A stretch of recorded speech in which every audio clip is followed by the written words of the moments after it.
So we are all concerned about memory, right? And cognitive performance, cognitive ability as we get older.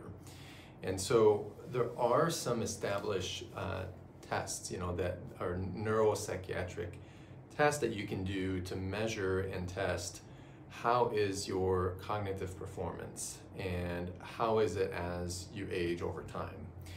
But there's great need for something to do at home on your own without having to purchase anything or pay for a service.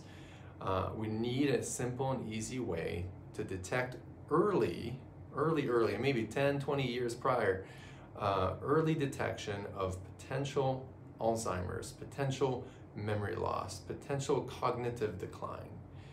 And there is a way. And so the article that I'm going to go over today is exactly on this topic. And I'm going to show you exactly what it says. But basically the title of this article is Brief Webcam Test and Hand Movements Predict Episodic Memory, Executive Function, and Working Memory in a Community Sample of Cognitively Asymptomatic Older Adults. In other words, the symptoms are not there, but you can detect early that there's a potential problem.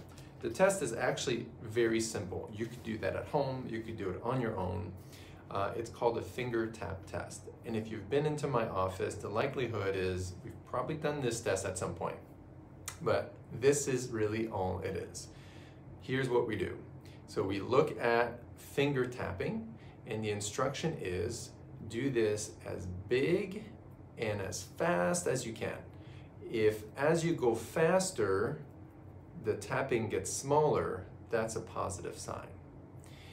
As you go faster, let's just say that you're going big, but you're not able to go big and fast, and you're going really slow, like this. Or there's freezes, where you go to do it, and then every once in a while there's kind of like a stop in there. All of those are positive signs.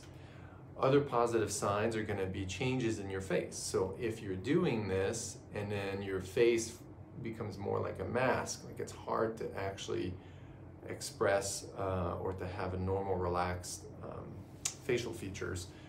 Most importantly, what we see most commonly is if your mouth opens as you do this and you have one of those, that's a positive sign. If you have to recruit the other hand, so if you're doing this and then all of a sudden your other hand opens up like that, or it starts moving a little bit, we call that mirroring. That's a positive sign. So again, so there's a lot of possible findings here.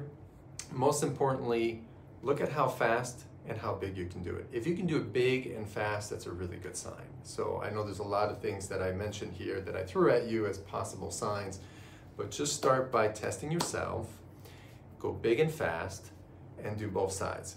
In this study, what they've looked at is one side. They've compared the two sides, but what they found is that the dominant hand, so if you're right-handed, you're going to be more accurate.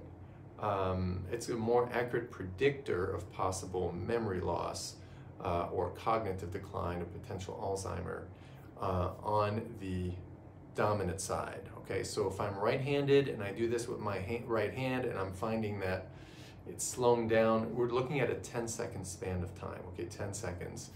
If it slows down within that 10 seconds, again, if it gets really small or have some freezes, we look at all of those factors.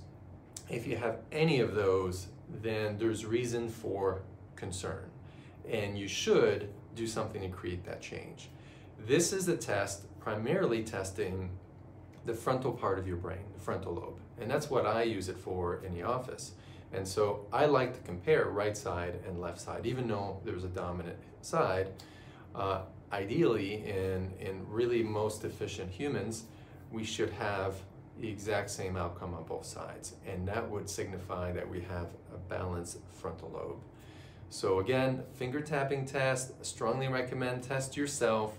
If you're finding any positive, just reach out and I can help you kind of navigate what are some early interventions that we can do. This is really important because with most of these conditions, it's a lot harder to reverse it than it is to predict it. So you want to stay on the prediction side One of the things that I've done in my life that I'm really proud of is I've created an app called the Focus Builder app. And this app it's an eye movement training app to train the brain. It can be used to rehabilitate the brain, or it can be used to exercise very specific parts of the brain. And we have very specific exercises in this app that are designed to target that very region of the brain to create these changes. And so if you'd like for me to create a sequence for you, reach out and I'd be happy to set that up for you on your iPad. Have a great day.